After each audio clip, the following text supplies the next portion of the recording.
Nipah ബാധിച്ച പാലക്കാട് നാട്ടുകൽ സ്വദേശിയായ 38-കാരിയുടെ നില അതീവ ഗുരുതരമായി തുടരുകയാണ്. പെരിന്തൽമണ്ണയിലെ സ്വകാര്യ ആശുപത്രിയിലാണ് യുവതി ചികിത്സയിൽ കഴിയുന്നത്.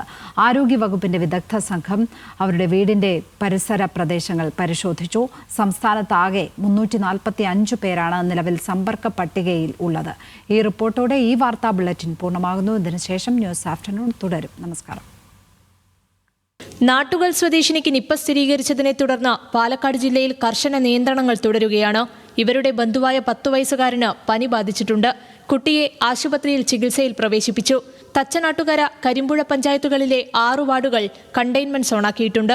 പ്രദേശത്തേക്ക് പുറത്തുനിന്ന് കടക്കുന്നതിനുൾപ്പെടെ നിയന്ത്രണം ഏർപ്പെടുത്തി. ആരോഗ്യവകുപ്പിന്റെ വിദഗ്ധ സംഘം രോഗബാധിതയുടെ വീടിന്റെ പരിസരം പരിശോധിച്ചു. നിപ്പ ബാധിച്ച യുവതിയുടെ വീടിന് സമീപം വവ്വാലിന്റെ സാന്നിധ്യം കണ്ടെത്തിയിട്ടുണ്ട്. 3 ആഴ്ച മുൻപ് തൊട്ടുള്ള വിവരങ്ങൾ പ്രദേശത്ത് നിന്ന് ശേഖരിക്കുകയാണ്. 59 പേരാണ് സമ്പർക്ക പട്ടികയിലുള്ളത്. നിപ്പയുമായി ബന്ധപ്പെട്ട് സംസ്ഥാനത്താകെ 345 പേർ സമ്പർക്ക പട്ടികയിലുണ്ട്. മലപ്പുറത്ത് 211 പേരും പാലക്കാട് 91 പേരും കോഴിക്കോട് 43 പേരുമാണ് സമ്പർക്ക പട്ടികയിലുള്ളത്. കോഴിക്കോട് ജില്ലയിൽ പട്ടികയിലുള്ള എല്ലാവരും ആരോഗ്യ പ്രവർത്തകരാണ്. മുഴുവൻ ആളുകളും നിലവിൽ ക്വാറന്റൈനിലാണ്. ന്യൂസ് മലയാളം, പാലക്കാട്.